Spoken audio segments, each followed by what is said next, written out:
బీడీలు చేస్తారు. 1000 రూపాయల బీడీకి ఎంత ఇస్తారమ్మా?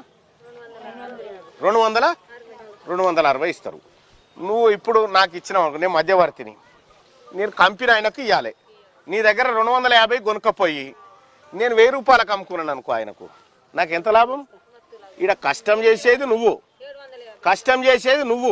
కట్టలు కట్టి సుట్టి ఆకు కత్తిరిచ్చేది మీరు.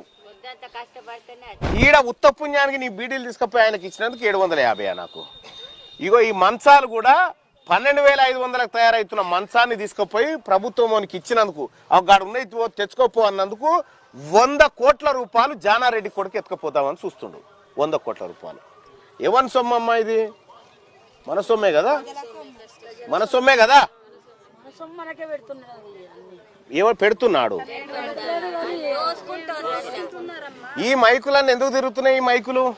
ఈ మైకులు ఎందుకు తిరుగుతున్నాయి? మళ్ళొక్కసారి మీ బిడ్డల జీవితాన్ని అమ్ముతారా అని తిరుగుతున్నాయి. మీకు తెలుస్తుందో లేదో, మళ్ళొక్కసారి మీ ఆడబిడ్డల నాప్కిన్స్, శానిటరీ ఆ పైసలు దొంగతనం చేస్తాం, మీ బిడ్డల జీవితాన్ని అమ్ముతారా అని తిరుగుతా ఉన్నారు. వీళ్ళు అమ్ముతారా?